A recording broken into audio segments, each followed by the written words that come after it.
এই যে আমি এখানে দিয়ে দিলাম, আমি এই নাম্বারটা তুলে ফেলাইলাম। বলো তো এটা কোন হরফ, একটু হাতায় দেখো তো এটা কোন হরফ। না, এইভাবেই ধরে, এইভাবেই আছে। এইদিকে 3 ফোঁটা, এইদিকে 3 ফোঁটা, মোট 6টা আছে। ঠিক আছে, এটা হচ্ছে 2-3 যাবার 2-3 2 যাবার। এই নাম্বারটা কত কত হয়েছে? এটা হচ্ছে 2 এর ফোঁটা, এটা 3 এর ফোঁটা। 3 এর ফোঁটা না, এখন আমি এটা এখানে দিয়ে দিলাম, এখন কত কত হয় দেখো তো। এটা হচ্ছে 2-5 সাকিন। হাতের স্পর্শে বুঝতে পারছি। তাই বুঝতে পারছো? এখন তো আমি বলবো যে এখানে 16 এত দ্রুত স্পর্শে কিভাবে বুঝতে পারি? এখানে অজস্র ফোঁটা দেখতে পাচ্ছি আমরা। যেটা আগে প্রশিক্ষণ নেওয়া হয়, তারপরে আলহামদুলিল্লাহ কোন আঙ্গুলের স্পর্শটা আপনি কাউন্ট করতেছেন? আমরা এই শাহাদাত আঙ্গুলের আচ্ছা। স্পর্শটা মানে বেশি অনুভব করি আর কি। আচ্ছা, এই যে দেখেন এই বাচ্চাটা, ও কিন্তু ওর যখন বাথরুম ধরে ও কিন্তু বলতে পারে না যে বাথরুমে যাবে। ও কিন্তু অনেক সময় আপনার এই পায়জামা পরেই বাথরুম করে দেয়।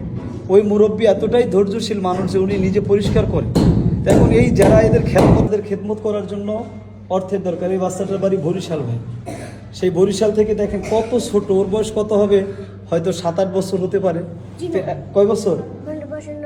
9 বছর না? মার্শাল্লাহ মার্শাল্লাহ, দেখছেন আমি 1 বছর কম বলছি। তো দেখেন এই মাত্র 9 বছরের বাচ্চা মা বাপ ছাড়াই এখানে থাকতেছে। এর কি পরিমাণ মানে খেদমত দরকার, কি পরিমাণ তার সাপোর্ট দরকার, কি পরিমাণ তার সেবা দরকার, সেটা তো আসলে আমরা ও তো চোখে দেখেন না, ও চোখে দেখেন। ও কি এখন এটা পড়তে পারবে? আলহামদুলিল্লাহ পড়া শিখছি। আমরা যেভাবে পড়াই, ধরেন আমরা পড়ছি আলিফ, কিন্তু ও কিন্তু আলিফ পড়ে না। তুমি আলিফ ব্যথাটা কেমনে পড়ে একটু শোনাও তো। 1 আলিফ, 1 2 বা 2 3 4 5 টা, 1 4 5 6 টা, 2 4 5 জিম, 1 5 6 হা, 1 3 4 6 খ, 1 4 5 দাল, 2 3 4 6 দাল, 1 2 3 5 র, 1 3 5 6 যা, 2 3 4 সিন, 1 4 6 সিন, 1 2 3 4 6 সদ, 1 2 4 6 দল, 2 3 4 5 6 ত। এটা কি পড়া? এটা হলো ধরেন আমরা যে আলিফ পড়ি, আলিফ ওদের আলিফ পড়ার ভিতরে একটা মান আছে। এই যে মানদণ্ড হলো এই যে ফোঁটাটা দেখেন, এই যে ফোঁটাগুলো দেখছেন, এই ফোঁটার মান আছে। মানে 6টা ফোঁটায়, এই অন্ধ হাফিজ সাহেব কই, হারুন সাহেব, এই যে 6টা ফোঁটায় হলো মূল সূত্র ওদের। তো আমাদের ধরেন এই যে আমরা আপনার আমি সবাই মোবাইল ব্যবহার করি না, বাংলাদেশে ধরেন 10 কোটি 11 কোটি 15 কোটি মানুষে মোবাইল ব্যবহার করে। আপনার 0 থেকে 9 পর্যন্ত মোট নাম্বার, কিন্তু 11টা ডিজিটে কারোটার সাথে কারো মিল নাই। আছে কোনো না কোনো জায়গায় যাইয়া এইটা একটা মানে অপূর্ণ হয়ে গেছে, মানে এটা মিল নাই, আলাদা হয়ে গেছে। ঠিক এই 6টা ফোঁটার মধ্যেও ওদের কোনো একটা নাম্বারে গিয়ে হরফটা আলাদা হয়ে গেছে। যেমন আমরা পড়ি আলিফ, আমাদের মারুল ভট্টি একটু নিয়ে আসো দেখাই।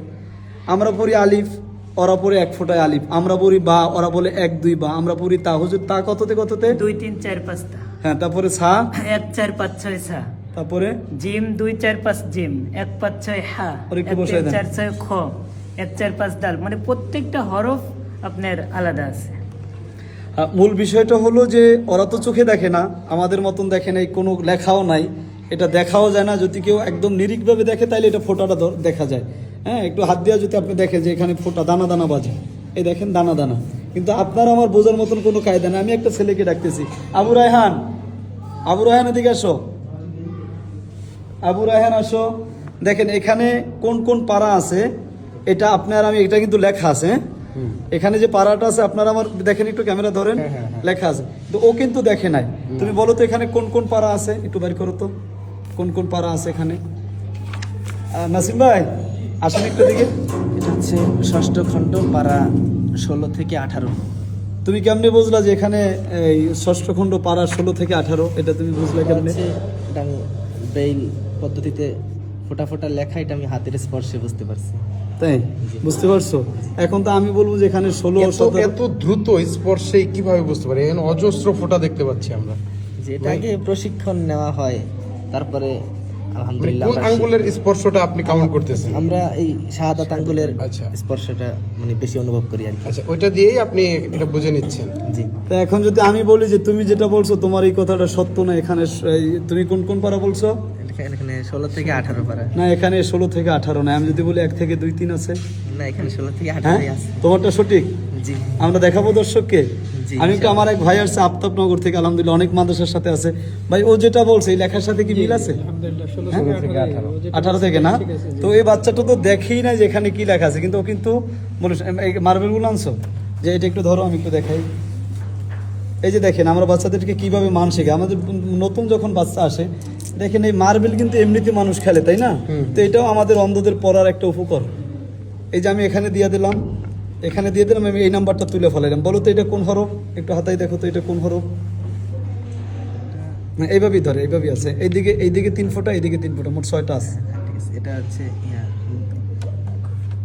2-3 যাবার 2-3 যাবার। এই নাম্বারটা কত কত হয়েছে? এটা হচ্ছে 2 এর ফোঁটা, এটা 3 এর ফোঁটা। 3 এর ফোঁটা না, এখন আমি এটা এখানে দিয়ে দিলাম, এখন কত কত হয় দেখো তো। এটা হচ্ছে 2-5 সাকিন 2-5 সাকিন। সাকিন। এটা আমি এটা উঠো, এই যে এইগুলো দিয়ে দিলাম, এখন কি হয় দেখো তো একটু। এটা হচ্ছে 2-3-5 2-3-5। এটা একটা আরবিতে কোনো চিহ্ন নাই, তাই না? আচ্ছা, আরবিতে তাহলে আলিফের মানটা কততে? 1। একে না? আরবিতে এই যে আমি একটা দিয়ে দিলাম, এটা কি হয়েছে এখন? এটা হচ্ছে আলিফ। আলিফ না? এখন এই 1-2 দিলাম, এটা বা। বা না, তা হবে কততে? 2-3-4-5 2-3-4-5। দেখো তো এখন কি হয়েছে? হ্যাঁ, 2-3-4-5 তা। তা ছা হবে কততে? 1-4-5-6 1-4-5-6। এটা কি হয়েছে দেখো তো এখন? এটা থা। এটা ছা হয়নি, থা হয় না এখনো। ছা বানাই দে তো এটাকে, 1-4। একটু ছা বানাই দে তো। এখানে একটা দাও। হ্যাঁ দাও, তুমি দাও। এবার হয়েছে স্যার। কি হয়েছে এটা? হ্যাঁ ভাই, আমি যেটা বলতেছিলাম যে দেখেন এটা একটা মার্বেল, কিন্তু এটাও আমাদের দৃষ্টি প্রতিবন্ধীদের পড়ার উপকরণ। আমাদের ছোট বাচ্চারা যখন আসে, যখন ওরা এই ফোঁটাটা হাতে বাজে না, একটু একটা পেজ দাও, পেজের ভিতরে লেখা আছে না, ফোঁটাটা যখন হাতে বাজে না, তখন আমরা এই মার্বেল বোর্ড দিয়ে ওদেরকে শিখাই পড়ার মানটা। ওদের মূল সূত্র হলো এই 6টা। এই 6টার ভিতরে পুরো আপনার আলিফ থেকে ইয়া পর্যন্ত জেড জবর সাকিন নুক্তা যা আছে সব এটার মধ্যে। এখান থেকে যখন আমরা একটা সরাই ফেলাই, একটা ওরে কই নিয়ে যাও, এস্তেন্দা যাবো না, ওই যে দেখেন ওর সাহায্যকারী লাগে, ওই যে আরেক বাচ্চা ওকে নিয়ে যাচ্ছে। তো এইভাবে প্রত্যেকে সাহায্যকারী লাগে। এই যে দেখেন এখানে যে লেখছে আজকে, মনে আপনারা এটা লেখাইছিলেন তাই না? হ্যাঁ দেখো এখানে কি লেখা আছে একটু পড়ো তো তুমি, কি লেখা আছে এখানে? ওইটা দাও, ওইটা দাও। এটা হচ্ছে রেনু আপা মারা গিয়েছেন, তার তার জন্য দোয়া। তার স্বামীও ইন্তেকাল করেছে। ওখানে একটা বাংলা বই তার আছে, জন্য দোয়া। দুনিয়ার সাথে বাংলা বই, দুটোর মধ্যে একটা বাংলা বই আছে। তাছাড়া সকলের জন্য দোয়া করবো আচ্ছা ইনশাআল্লাহ। যাক, আলহামদুলিল্লাহ। ভাই আপনারা আসলে এই লেখাটা আপনারা নিজেরাই থেকে লেখাইছিলেন তাই না? আমাদের কিছু মেহমান আসছিলেন, তারা বলছিল, লিখছিল। তো দেখেন একজন দৃষ্টি, ওর দিকে একটু যদি ফলো করেন, যে একদম দৃষ্টি নাই তাই না, কিছুই দেখে না, কিন্তু ওর ভিতরে জ্ঞানের আলো আছে। আর সেই জ্ঞানের আলো প্রতিফলিত হচ্ছে মদিনাতুল উলুম দৃষ্টি প্রতিবন্ধী এতিমখানা মাদ্রাসায় সম্পূর্ণ ফ্রিতে। এখানে আপনাদের দান সদকা জাকাতের মাধ্যমে অন্ধ এতিম অসহায় গরিব শিক্ষার্থীদের লেখাপড়া থাকা খাওয়া সম্পূর্ণ ফ্রি, কোনো টাকা পয়সা লাগবে না। এরকম যদি বাংলাদেশের প্রত্যন্ত অঞ্চল থেকেও হয় যে কোনো বাচ্চা আমাকে ফোন দিছে যে তার ভাড়ার টাকা নাই, অথবা তাকে কেউ নিয়ে আসতে পারে না, আমাদের এখান থেকে আমরা সরাসরি গিয়া সেখান থেকে নিয়ে আসবো, অথবা আমাদের টিমের লোকেরা যাবে ওখান থেকে ওই বাচ্চাকে গিয়ে নিয়ে আসবে। আলহামদুলিল্লাহ আমি বাংলাদেশের বহু জেলাতে গিয়া এরকম বাচ্চাদেরকে নিয়ে আসছি। এমন হয়েছে যে হাওরে যায় আটকা পড়ছে, আসতে পারে না, নিয়ে আসতে কেউ পারে না, আমরা সেই হাওর পার হইয়া মিঠামন অষ্টগ্রাম গিয়া বাড়িতে গিয়াও নিয়ে আসছি ওইসব বাচ্চাদেরকে। আমার এই মুরব্বীও একবার গেছে তাই না, উনি একবার যাই নিয়ে আসছে বাচ্চাদের। আমার এখানে প্রায় 10 বছর আছে। তো আলহামদুলিল্লাহ প্রত্যেকটা মানুষের, যে হাফেজ সাহেব উনি একজন দৃষ্টি প্রতিবন্ধী, একটু সামনে আসেন। ওনাকে দেখতে কিন্তু মনে হয় না দৃষ্টি প্রতিবন্ধী তাই না, কিন্তু উনি একজন চোখে দেখে না, উনি ওনাদের ওস্তাদ, শিখায়। আপনি আমাদের মাদ্রাসায় কত বছর আছেন আমাদের সাথে? 6 বছর আলহামদুলিল্লাহ। তাই না? 6 বছরে আপনি কি ধরনের সমস্যার সম্মুখীন হন এবং কি ধরনের সাপোর্ট এখান থেকে পাচ্ছেন? আমি সব ধরনের সাপোর্ট পাচ্ছি আলহামদুলিল্লাহ।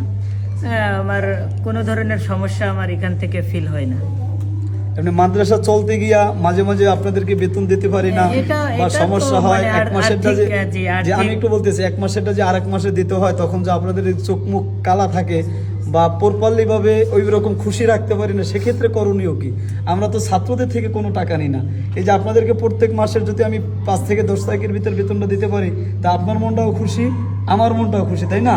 এরকমও হয় না যে এক মাসেরটা গিয়ে আরেক মাসে যাই, জন হুজুর টাকা দেন, বলি যে ভাই এখন তো নাই, একটু পরে নেন, তখন তো দেখা যায় আপনার হাসি মুখটা কালো হয়ে যায়, আমার মুখটাও কালো হয়ে যায়।